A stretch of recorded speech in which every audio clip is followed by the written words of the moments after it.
Ladies and gentlemen, Richard Kaufman is about to bring the heat, teaching you how to come back from incredible defeats and difficulties and just break through the BS, especially being sick and tired of being sick and tired. So stay tuned. We're going to be diving into this gold. Before that, I'm going to talk about the sponsor message. If you're an entrepreneur, an influencer, a coach, you're committed to getting your message out to the world in a bigger way, and you know that podcasting is a place where you have been thinking about it, you've been wishing about it, you've been hesitating, but you just haven't taken the freaking leap.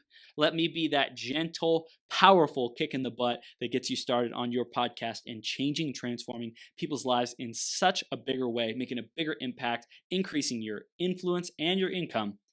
If you want to find out more, send me an email, chris@beyourgps.com, or find me on Facebook, facebook.com/th3 Burns. Let me know what you're creating, what's your passion, what's your purpose. I want to see how I can help. Next up is the iTunes review of the week. And this week, let's look who it's by. It's by Anthony A93. Anthony A says, Chris, the man, Burns. Every podcast episode gets better and better. Not only that, you can tell how present and interested Chris is in each of the experts he brings on the show. Thank you so much, Anthony. If you want to give us a review, go to beyourgps.com/iTunes or search Becoming Your Greatest Possible Self on the iTunes store and give us a review there. Also, subscribe while you're there. Get all the latest updates and information and episodes. It'll really make a difference for you to become your greatest possible self. We're going to have a lot of fun. Mr. Richard Kaufman is about to come on in just a second.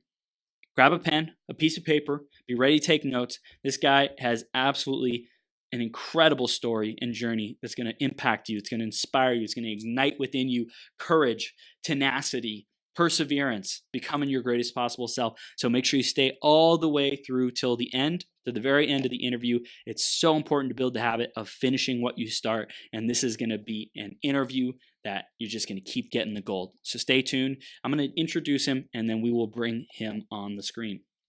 Mr. Richard Kaufman. He has come back from drug addiction, alcoholism, and homelessness, and also a near-death experience. And he's now helping people struggling with depression or any other health, fitness, or addiction-related issues to break through their own barriers and step into their greatest possible self. Richard, are you ready to rock the house, my brother? I am so ready. I'm pumped up.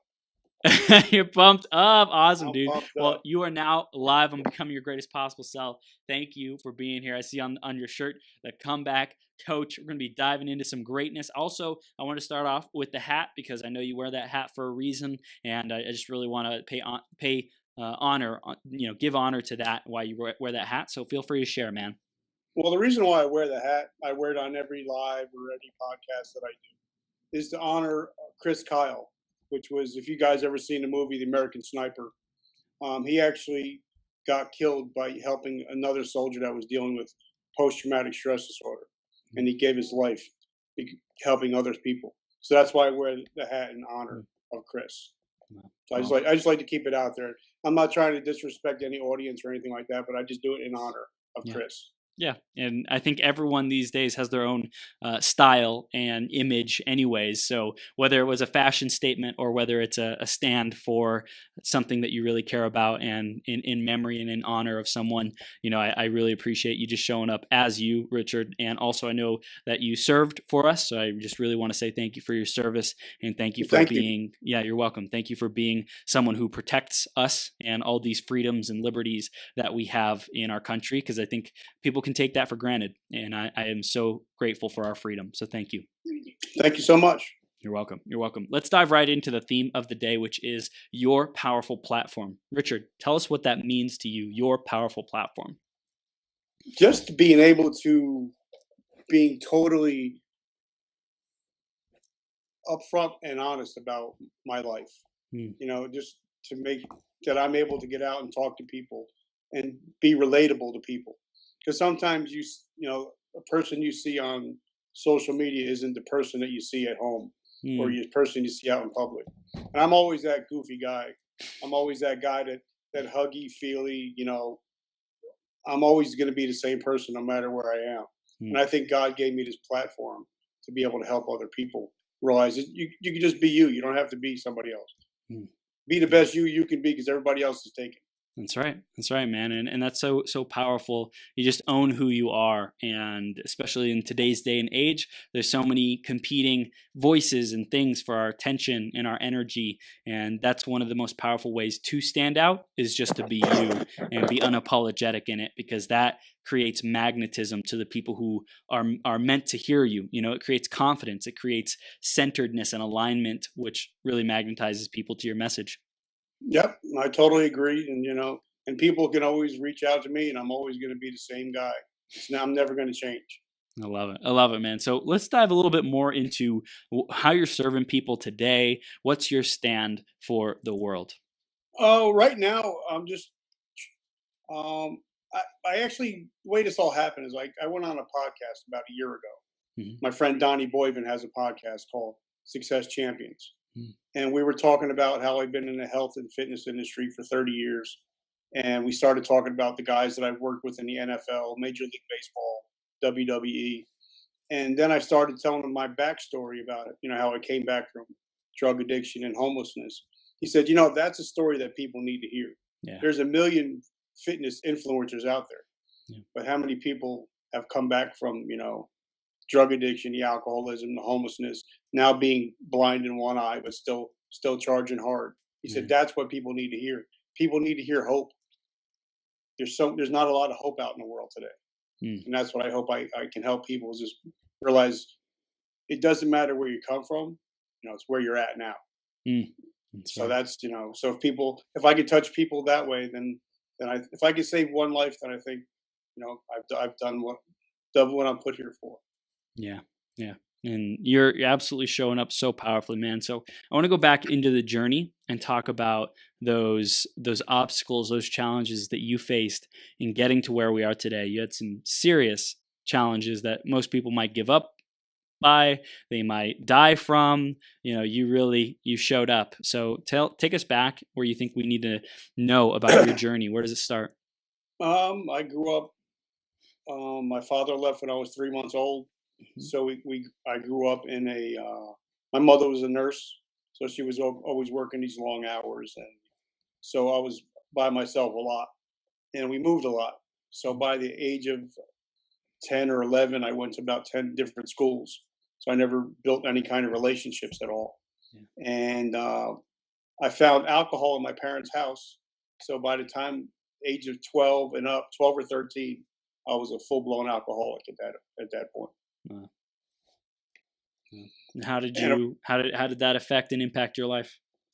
well, from there, um, I wasn't good at school. I had ADHD back then, but they didn't know anything about all that. Right. And so I became an emancipated minor at the age of 16, which means I quit. And if I got in trouble, I go to jail as an adult. Wow. So it was either get a job or join the military. So I joined the military at 17. Hmm. And then what And happened?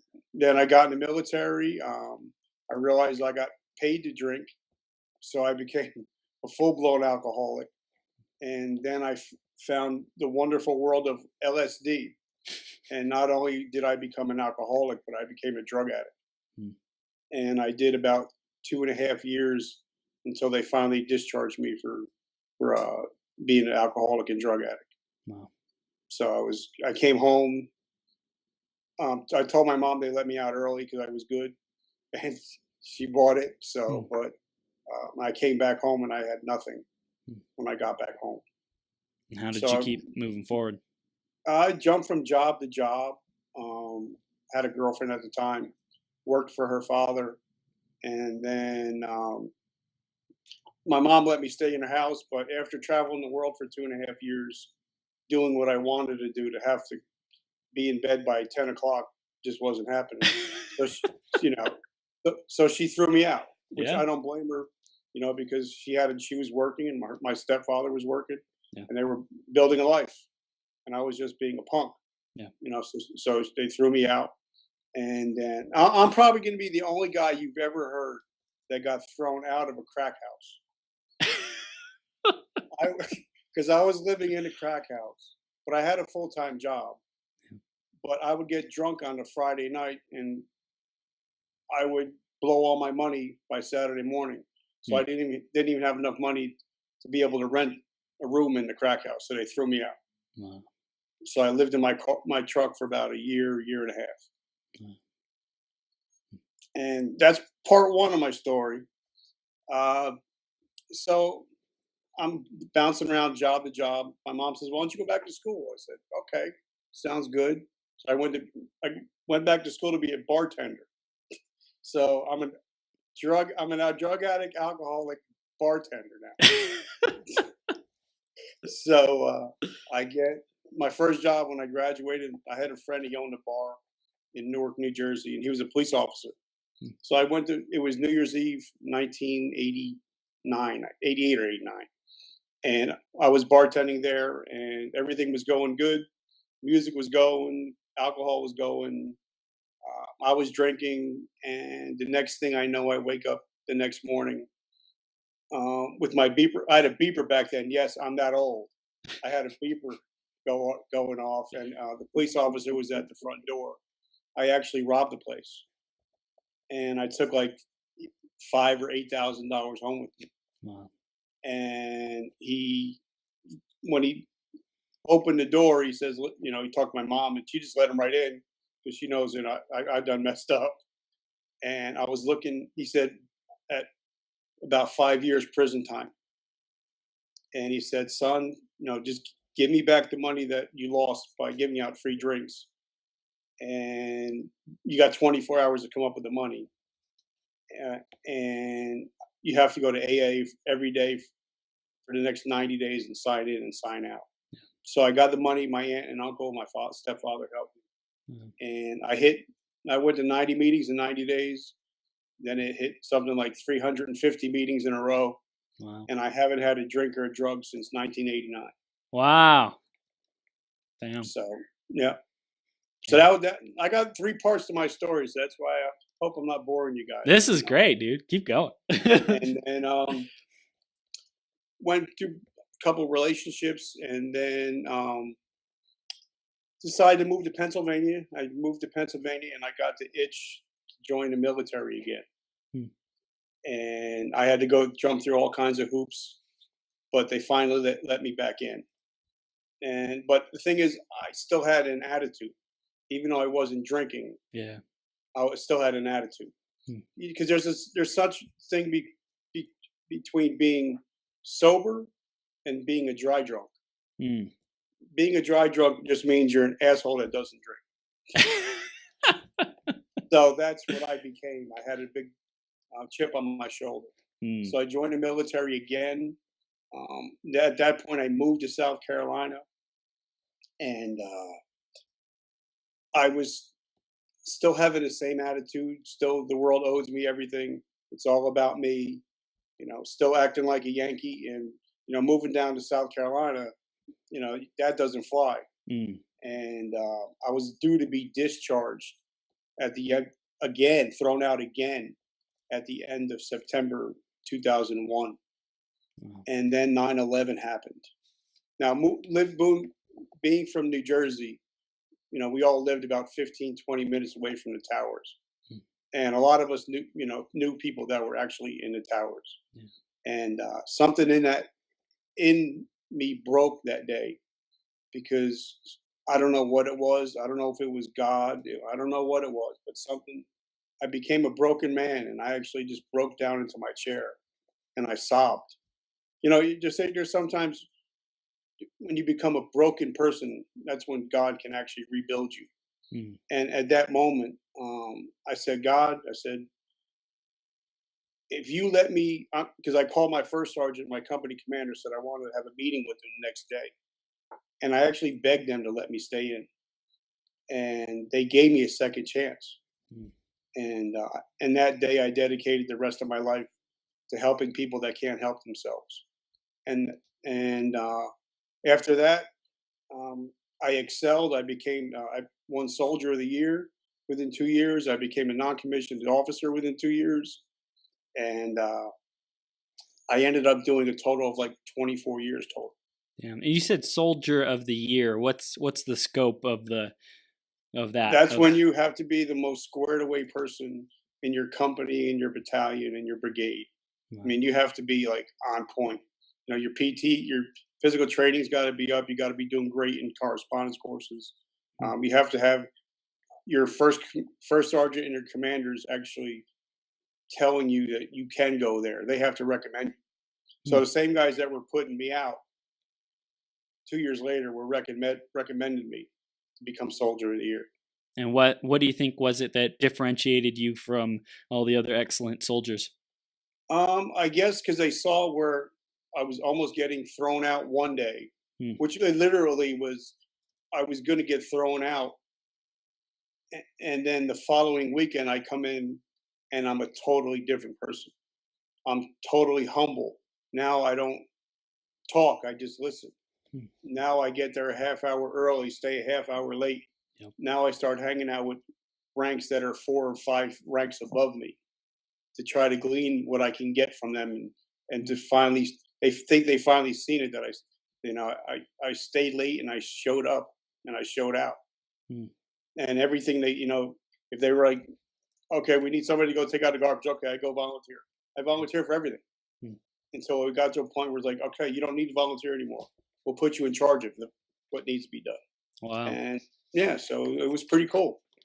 So That's how do you real quick, how do you recommend other people adopt that mindset? Like what do they need to see or believe or know about themselves or others or the world so that is appealing to them and they're excited to do it and they follow through on it? well, like I've been told, if you are the smartest person in the room, you need to find a better room. Mm, You need to start hanging out with the winners. yeah. And that's what I started to do. I actually just started hanging out with the people that I seen that was upward mobility. Those are the people I started. Like I would sit next to them, even though they wouldn't talk to me, Mm, but I would just sit next to them and just listen to everything they were talking about. mm, And it was like that for about almost a year or 2 years, where I just hung out with all the winners. And, even if they didn't want me there, I was just following behind them like a puppy.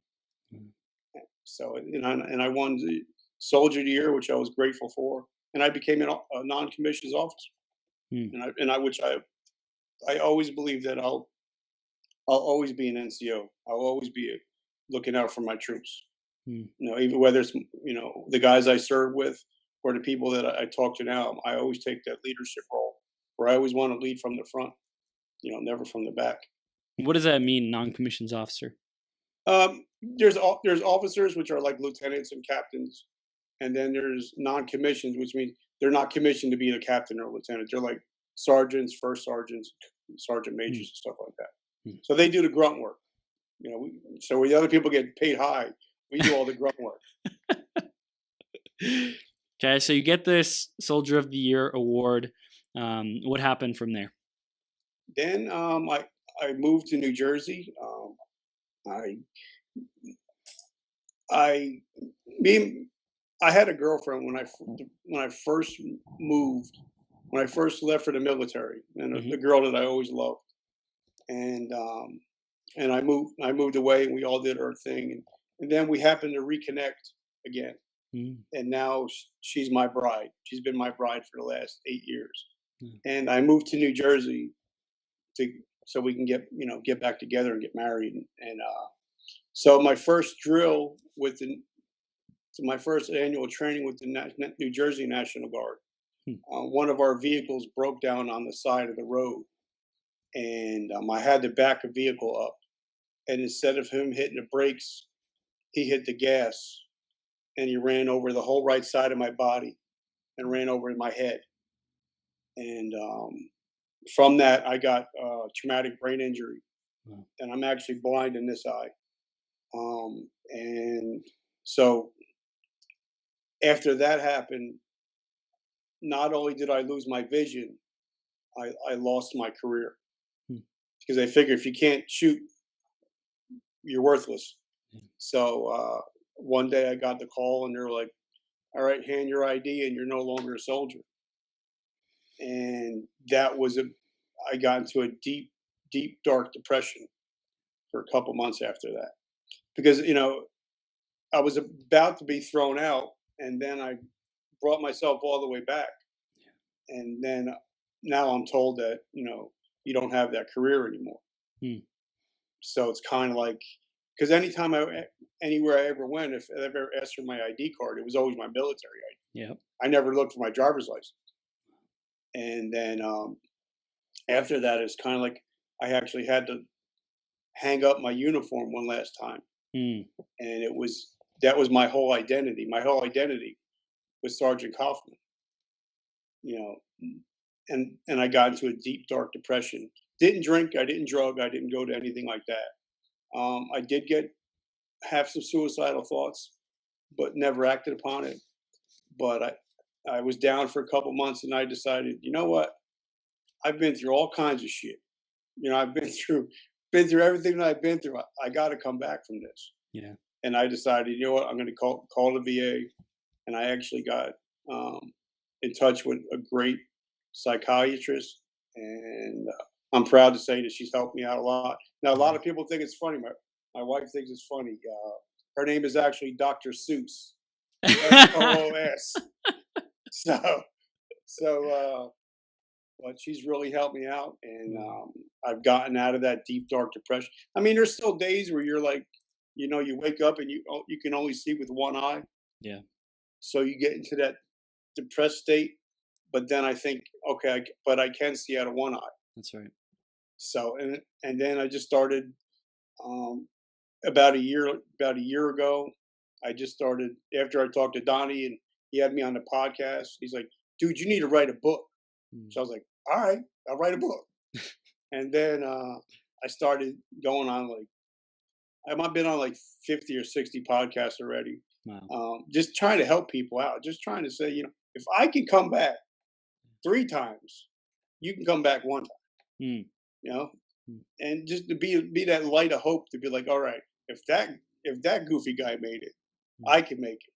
Yeah. And that's my whole goal in life is now to help others to realize that because most people don't realize on average 35 first responders a day, including 22 veterans, commit suicide every day. So if I can reach one of those people a day, I think the world would be a much better place. Mm. So, what do you feel is most effective in reaching these people and making a difference for them? Just having, a lot of guys, or even, a lot of not just veterans, but like first responder, anybody, sometimes they just need somebody to listen to them. Mm. Not even to do anything, but just to say, all right, I'm struggling with this. I just need somebody to talk to. And once they get off the phone, because a lot of times if you're talking to somebody and they'll come up with their own solutions, Mm. it is just you have to just sit there and listen and be like, okay, I can understand. I empathize with you. I don't sympathize with you because it's not going to work. Nope. But if I empathize with you, I understand where you're at, and they don't feel that they're alone. Mm. Even like in NA or AA, they say that you're never alone. Mm. And if you feel like you're never alone, chances are you're not going to commit suicide because you don't feel that aloneness. Yeah.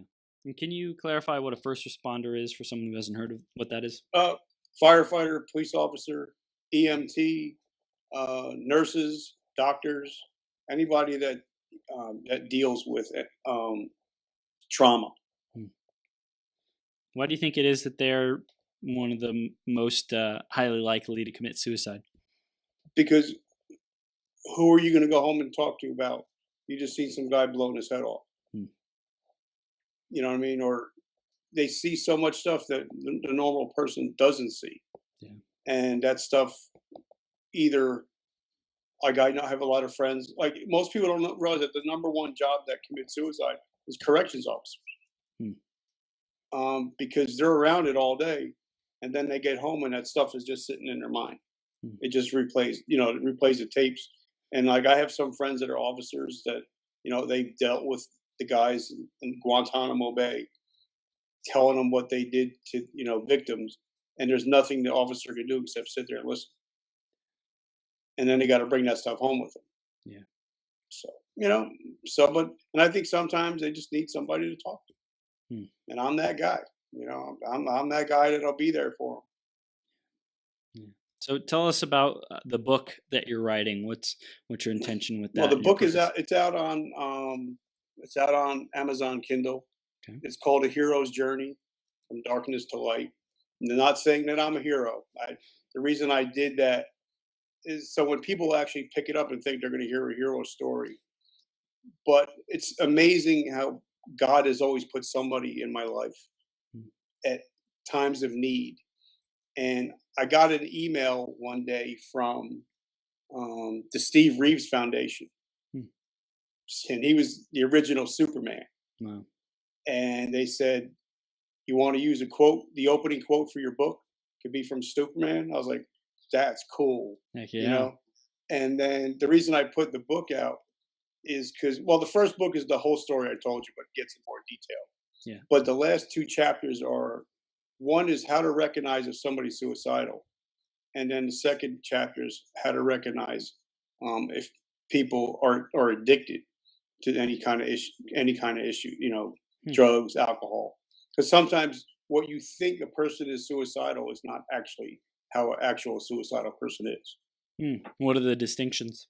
Well, a lot of people, not all, let's say, but a lot of people think that a suicidal person is down and depressed, Hmm. where a lot of times is they're actually happy and elated and motivated because they know that this life is coming to an end. Hmm. So they do the opposite of what you think they would do. So Hmm. that's why I put that in there. And then at every one of my chapters, I wrote what you know a learning point from each part of my life, so people can actually look. They can just look. They look at it like, okay, I can see a learning point here. It's not just a book. It's not a boring book. It's not greatly written because it's from me. So I am not a great author, but a lot of people said it feels like they were just sitting there talking to me. It was Hmm. such a fast read. And the reason why I put it out is once like I just turned 50, and just lately the last year or two I've been thinking about my legacy. Yeah. And I have a 7-year-old daughter and a 16-year-old son and a 14-year-old son. When they get older and they have kids, they can actually show my book to them, their grandkids, to say, "See, this is what grandpa was all about. Hmm. This is what daddy was about." And the reason, mostly one of the biggest reasons I did it is because if you say that you want to go on CNN or MSNBC or Fox News, and they know that you're a published author, Hmm. you have a lot more credibility. Yeah. And so that's one of the main reasons that I put the book out, Hmm. is to help other people. Now the book is only 99 cents, so if you can't afford a buck, but actually 35% of the proceeds are actually going to my friends. It's called Joint Task Force 22-0, Okay. and that helps with bringing awareness to suicide for veterans and first responders. Hmm. So 35% of whatever I make is going to them also. No. So it's more just about helping others people at the same time. It's not about money because I don't care about that. Right. Yeah. So that awareness is a big factor for you. Like it's important to spread the awareness and educate people. How did that come into your philosophy, your life philosophy? Um, because I was just, when you're in the military, you have a mission. Yeah. There's always a mission. And then when I got out of the military, it was because this happened about 7 years ago. My injury, Hmm. about seven, and I didn't have a mission after that because I was no longer in the military. And then after I talked to Donnie, and he had me on his podcast, and that's when I decided, wow, I can help. I can save lives. And I wrote down a goal, and it was to help a million families. That's my goal, is to help. I don't know how I'm going to even count it, but even if I put a ripple and it spreads, Mm. you know, if I can save, like I've had probably I'm almost 12 or 13 people that have either listened to my lives that I do on my Facebook every week, or they've seen my book and they've actually checked themselves in the rehabs, Wow. which is pretty cool. Wow. They're like, I wanted to commit suicide, but after I heard you, I decided to go get help. Hmm. And that makes it, when I hear stuff like that, I'm like, wow. But then also I hear every day, because I'm involved in a couple different foundations. I hear every day, you know, what soldier committed suicide. We have another soldier to add to the 22, and that's kind of eats at me every day also. So it's kind of like a blessing and a curse Yeah. at the same time. Yeah. How do you keep it from like overwhelming you, like knowing one, how many people you want to impact, but two, like that it still keeps going on every day? Do you ever get frustrated or beat Oh, yourself I up think about I that? think I do all the time. Like right before I talking to you, I was on Robert Garcia. Yeah. I was on a Zoom call, and I said, I can't wait to go on and talk to Chris. And we were talking about how sometimes, even being an entrepreneur, or you feel you have, even in the same hour, you'll feel a very low, but Mm. a very high. Yep. So like at one second I'm thinking, man, maybe I didn't affect anybody. Then I'm like, wait, we're not going to hang out with Chris Burns at 7 o'clock, you know? So it's kind of like, there's certain days you feel like you're really, really high. Yeah. And then certain days you don't feel like, well, maybe I'm not really making a ripple in this world at all. Mm. But hopefully, God sees what I'm doing. So, Yeah. I mean, that's the biggest thing, is Mm. that, people are being affected. What is your biggest challenge to making that impact in a million people's lives? Getting on more stages Mhm. and in more podcasts and more shows. Like I'm really excited about this. They're doing a an archaeological dig Mm. for disabled veterans up in Saratoga, New York, in May, and they Mhm. invited me to come speak. Wow. And the cool thing is, the Discovery Channel is going to be there, Mm. National Geographic, Fox News. So it's Damn, kind of like I'm pumped up about that. that's epic. But but I also, I hold a full time job too. Mm. You know, I'm doing this as more of a love than anything. You Yeah, know, so that living in New Jersey, when you still have a $2,000 a month mortgage payment, you still got to hustle and grind. that's right. So I run a general nutrition center full time. Mhm. That's what I do full time. That's awesome. Do you have a plan on building this purpose-driven work and generating enough income with that so you can go full time with that? Yeah, that's the goal. But like when I met Gary V last year around this time, That's awesome. and we were talking for a little bit. 'Cause I met him at his father's wine store, Mm. and he's like, "It will happen. You just have to take time, and people will realize if you're a fake person, if it's just a money grab, or if you're being real and honest." Yeah. He said, you just have to drop seeds Yep. and just keep dropping seeds and dropping seeds. Like Yeah. me, like now like one of my biggest people that I look up to is a gentleman called Ed Milet. Yep. And we've actually been going back and forth, Mm. talking back and forth, Yeah. and I'm like, wow. So it's kind of like I can see it's starting to happen little by little. Mm. Like I've been in Rob's magazine twice. Yeah.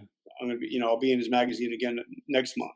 So it's kind of like things are happening, but I'm not really pushing it. I'm letting God taking care of it, because He knows better than me.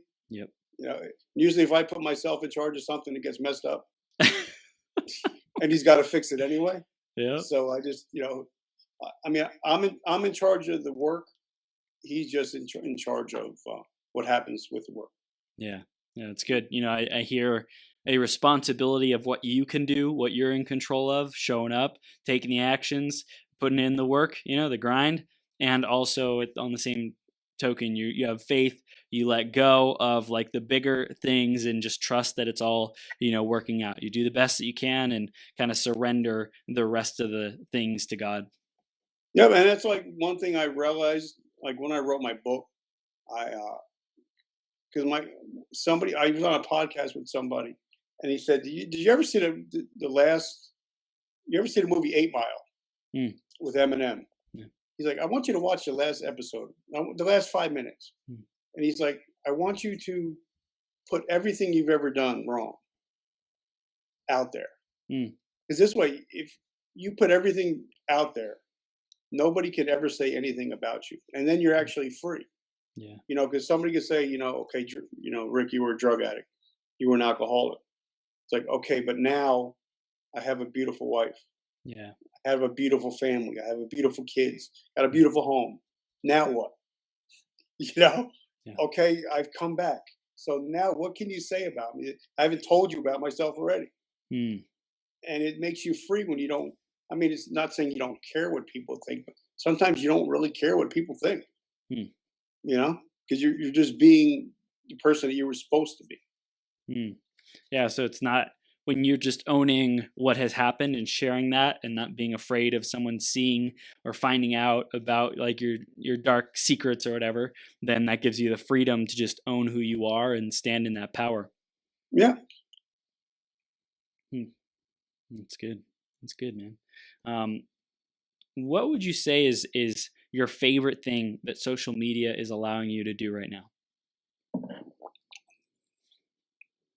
To actually go into people's homes on a Monday night when I do my show, the Monday Night Comeback. Mm.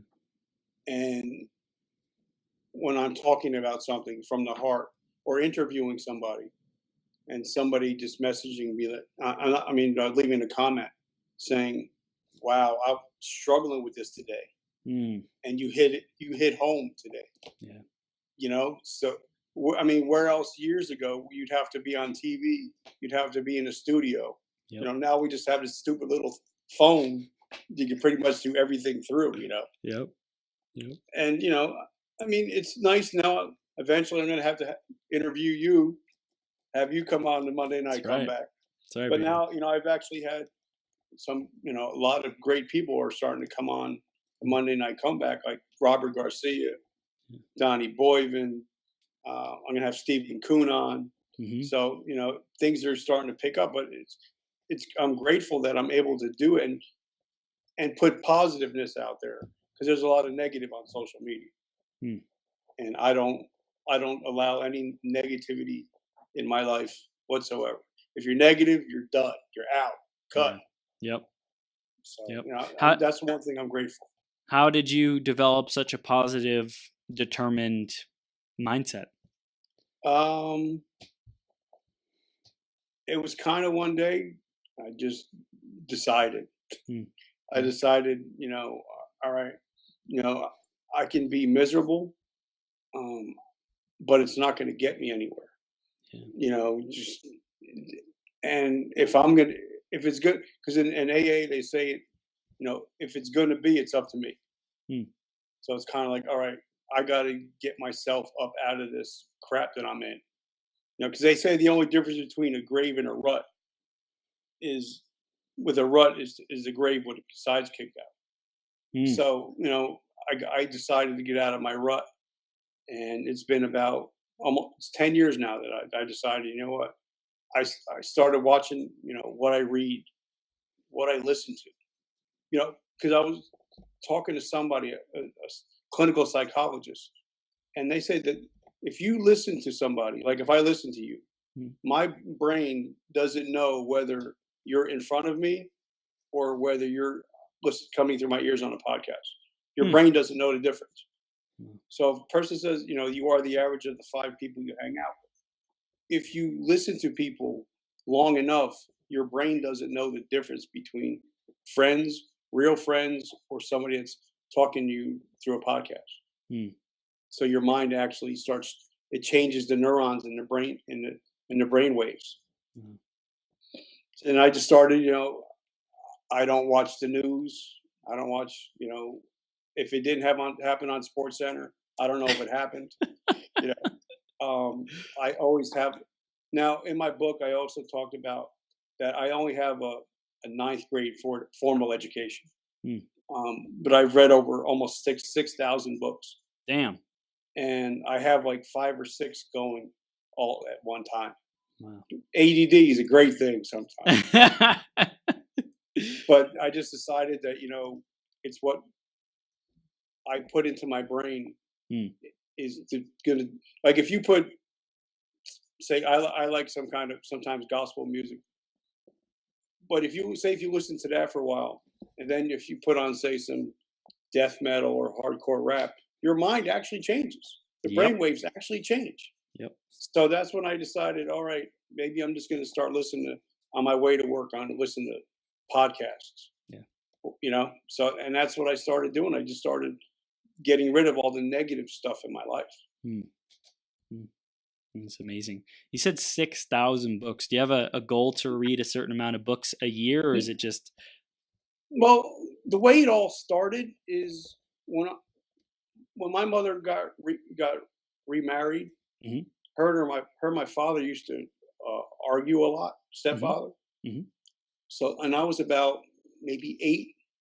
So I would go into the bathroom, and we remember, you're too young, but we used to have stuff called encyclopedias.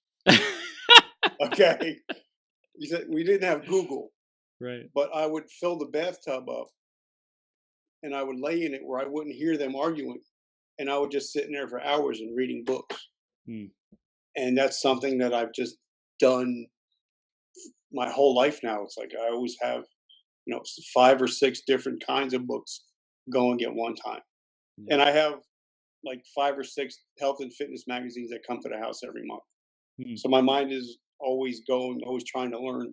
Like I said, it's hard when you have only like a ninth grade education, but it's nice. Like me and my wife, we went to a dinner. We were talking somebody, and he was a big time manager in her company. Mhm. And it's nice that I can actually talk and be able to, I could talk to lawyers, I could talk to doctors, and talk on their level, even though I only have a ninth grade education.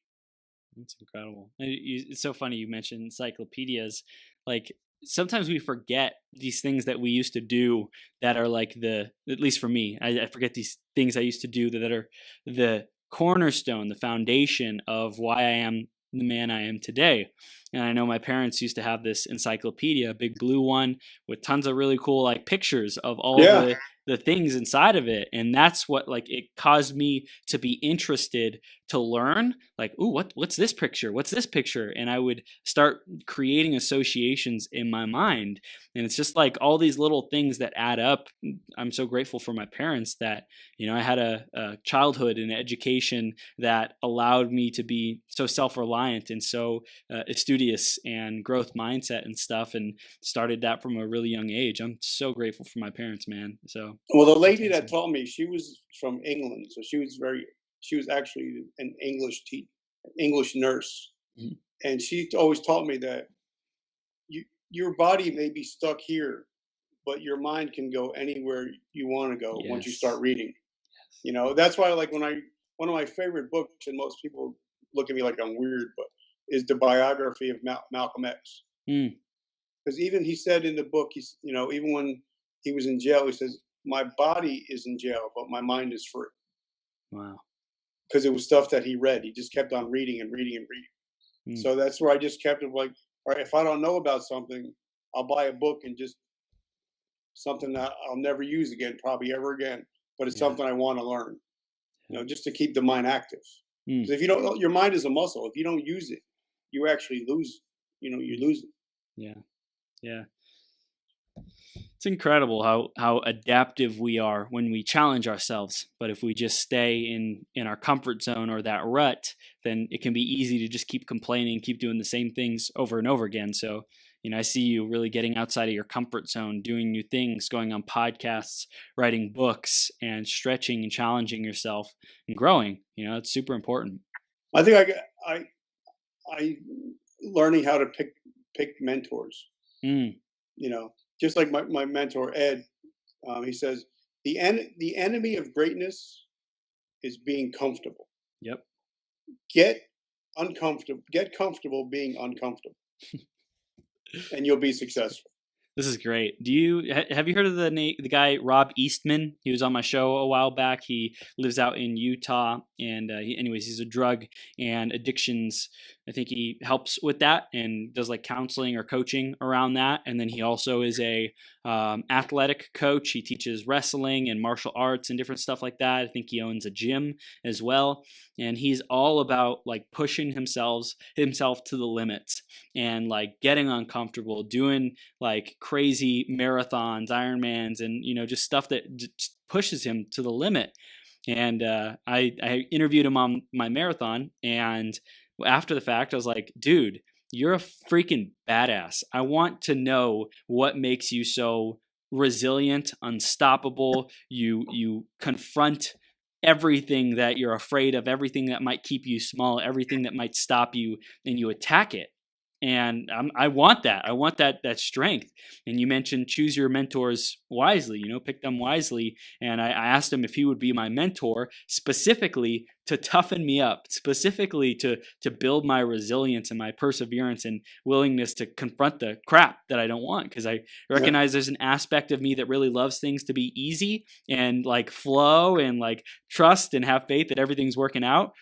And there's a part of me that I know has to break through things, and that is not as strong of a muscle.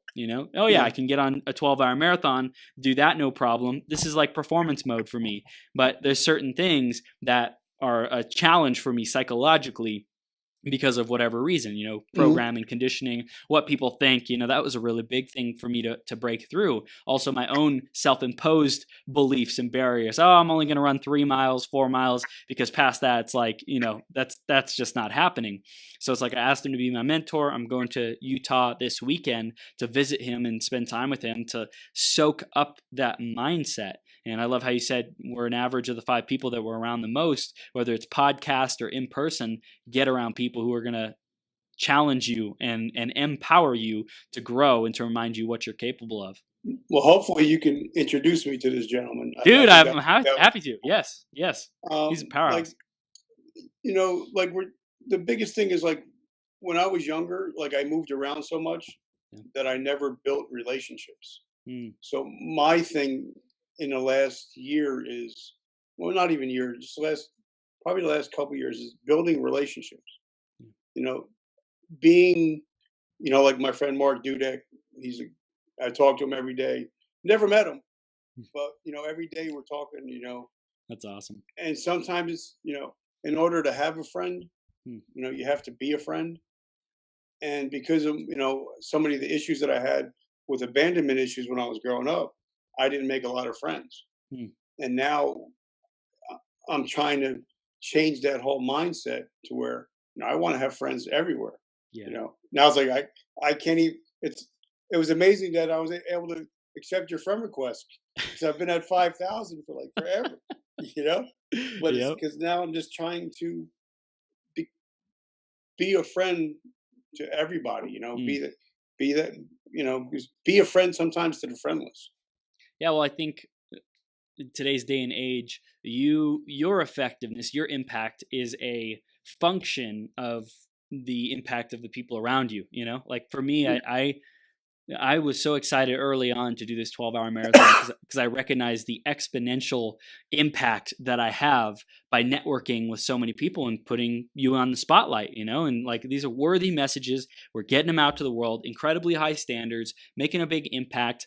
And it's about the relationships I'm building. And I started recognizing, dude, I'm getting people on in Europe, in Africa, in Australia, South America, all these different places. Like I'm building my global network. So anytime I want to go somewhere or launch something or like really empower a movement to change the world, I have a team, I have a community in key locations, and it's like so awesome, just building it one day at a time and getting to connect and have conversations with these people is so amazing, man. Well, it was pretty cool because I had well, now he's a friend, but before he texted me, he's like, "Are you sure you're in the fitness industry?" And I was like, "Yeah." I'm like, go. Told him, I said, go through my friends list. Yeah. He emailed me like 2 days later. He's like, "Holy shit, dude!" He's like, "You have an 8-time Mr. Olympia as a friend." I'm like, "Yeah." He's like, "You actually have a player that's playing for the Atlanta Falcons in your team," and I'm like, "Yeah." I'm like, like I got friends that are in the WWE or Major League Baseball, and I'm like, but these are friends just because I've reached out to people. I'm not afraid to reach out to anybody. Like I kept on messaging Ed Milet. I'm like, he's got to answer sometime. Yep. It gets, just like when I met Gary Vee. I'm like, if I don't reach out, why should I be afraid to reach out to any person? Right. So I just started reaching out of my comfort zone, Yeah. like you saying, just reaching out. And Mm. now I'm so blessed. Now I feel I can talk to anybody and not be afraid. Like I've been invited to go speak at Madison Square Garden. Man. I'm like so blessed. God's really working. Mm. Beautiful, man. Well, what would you say is gonna take what could you do that would take your results to the next level for this year? What you mentioned speaking on more stages. What way of being? What do you want to do? How do you want to show up that would make that happen more? That would make that true for you? Um, well, right now, like I said, I can't wait for the thing in May. Hmm. I've only done a soft launch of my book. I haven't really pushed it that hard. Hmm. I'm going to be doing a press release, probably coming out in the next week or two, Awesome. and then hopefully, you know, it's only going to take one person to see a video or one person to read the book, Yep. and then it's just it'll take off. Mm. And you know what? I look at it, the worst case. I always look at, even like in the military, they teach you worst case, best case Yep. scenario. Yep. Worst case scenario is I stay exactly where I'm at. Mm.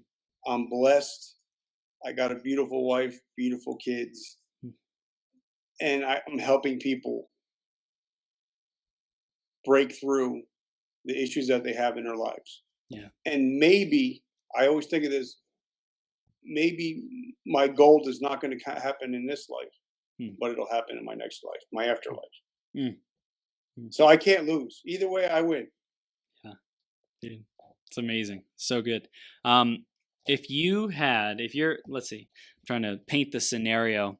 We'll say you walk in to an elevator with someone and you have 60 seconds before that elevator reaches the destination and you never see the person again. And this is your one moment to change their life forever. What would you say in those 60 seconds? That's so simple. Are you sick and tired of being sick and tired? Mm. And a lot of people, they'll have to think about it. They'll think, well, no, I'm doing good in this area. Because mostly, if you're struggling in one area, either if it's physical, mental, or spiritual, if you're struggling in one area, all three are going to be off. Yeah. So if you just tell somebody, you know, are you sick and tired of being sick and tired because I was, Mm. and that'll automatically create. They won't put up a defense because you're telling them about yourself. Because when you say somebody, well, because I was, Mm. their their their their security shields are down. Mm. You know, or if you just if you say somebody, well, what do you need help? Well, just like if you ever go to in the store, if a person asks you, can I help you? The answer is usually no. I'm just looking, I'm good. right? Because that's the number one thing I've read in sales is you never ask, and you always ask an open ended question. Yep. Like if you come in my store, I'm not going to ask you, can I help you? Because you'll be like, no, I'm good. But if I ask you what kind of products are you using, Yeah. you can't just say no. You have to answer. Don't worry about it. And most people, they'll start a conversation. So if you just ask somebody, tell somebody, well, I was sick and tired at one time too. That'll bring down their security shield. Mm. Mm.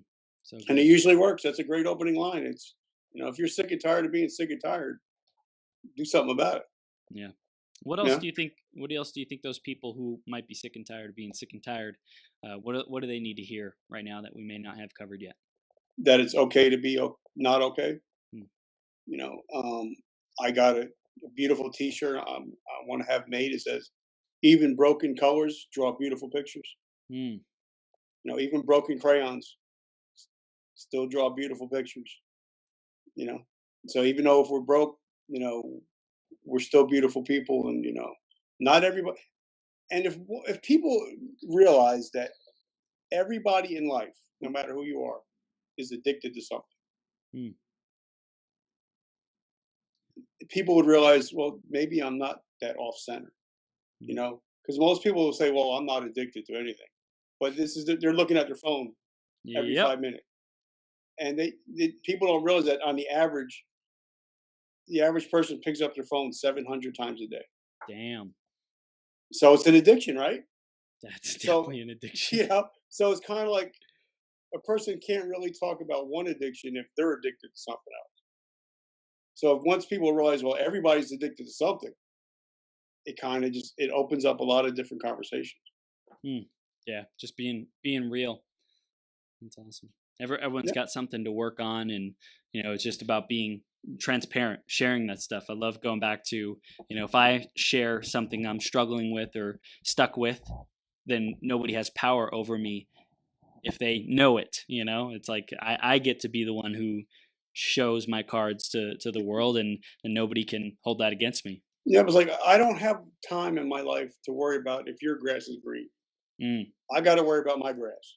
yep. You know, Yep. and once you stop worrying about what this person's doing or this person's doing, you can focus on yourself Mm, and your little circle. Even though I have a big circle, my little circle is my wife, my kids, and my best friends. yep. When I'm dying in that bed one day, Mm, those are going to be the only people that really matter. mm, So those are the people that I have to worry about and take care of and mentor. Mentor my kids and be a good husband to my wife and be yeah. her best friend. Mm, Because in the end, when I die in that hospital room, those are the people that are going to be there. No matter I got 5,000 friends on Facebook, so what? It doesn't matter. You know. yeah. Powerful, man. So, Richard, we're beginning to wrap up. Any final takeaways you want our audience to know? I just want you guys to know. I always get asked, your last final couple words, and my 2 points would be humble, be teachable, Mm, and pick your mentors wisely. Those would be, that's I think the greatest thing you can do is, like it's hard for me, like when I talk about being humble, it's hard for me to be prideful when I can only see out of one eye, mm. and I'm always dropping plates and shit. So you know, so pride is not exactly top of my list, and be teachable. Like there was a kid that's helping me with my social media. He's only 19 years old, Yeah. but he knows everything about social media. Yep. So I have to be teachable, Mm, that he can teach me certain things, you know. But just because I'm a 50-year-old man doesn't mean I have to stop learning. So just be humble and be teachable, and please mm, pick your mentors, pick mm. them wisely. Yeah, and be teachable. Keep learning till the day you die. If you shut down your learning, like you shut down your ability to grow, to persevere, to overcome obstacles. And I think another bigger thing is have a purpose or reason worth living for. If you don't have something that's important to you, that you care about, a cause, people, whatever, a value that you want to see in the world, a mission, a purpose, then it's easy to get defeated and knocked off track. Yeah, but like I read a good stat that said, 80% of the world's CEOs read at least 5 books a month. Yeah. Yeah. So if you want to be a leader, you got to be a reader. Mm, dude, that's so powerful. My goal this month is every month this year is 52 books. I'm going for 52, both listening and reading. So I'm Okay. just like scratching the surface, just whatever way I can consume it, and then as my time allows, as I prioritize and have more resources and be more resourceful, then I can really embody that learning even more, and make that a bigger priority, because I know that's super important, man. Yep. And also, learners are earners. That's right. That's right, So baby. That's right. All right. So just Rick, like this, if people want to get in touch with me, yeah. the hashtag the comeback coach. Boom. Because Boom. like Gary told me, he said, you know what? Everything you do, put a hashtag on it, and they'll Mm, always be able to find you. So mm. that's what I started doing. Hashtag every podcast, every show I'm on my Facebook, Instagram, Pinterest, Twitter, LinkedIn. Everything is hashtag the comeback coach. That's gold, man. That's great. So it's Awesome. easy, too So easy. so hashtag the comeback coach. How else? Facebook, Instagram. It's the comeback Richard coach. Kaufman, RICHARD and KAUFMAN. I'm everywhere, so I'm on every social media platform. So, Omnipresent, yo. yep. I mean, because you never know that one person, they might only have Twitter. They might not Yep. have Facebook or anything like Yep. that. So, Yeah. well, I'm so grateful we finally got together, and I do apologize about the past. Dude, you show up, you're a powerhouse. Keep moving forward. Keep doing what you can with what you got. You're juggling all this stuff, managing a store. It's incredible. And anyone who's listening or watching, you definitely want to stay connected with Richard. Big things coming from you, man. I can feel it. And just keep surrounding yourself with those legendary people. And like you get like you, right? like me, and I'm like, okay, Chris Burns, Gary V, Ed Milet. Yeah, I can dig that circle. You can feel that. You can feel the burn. Yes, that's right. And freaking Richard, you belong there, man. You belong here, and I really appreciate you and who you are. So keep shining, keep being your greatest possible self, serving people. Reminding them that there's something worth living for.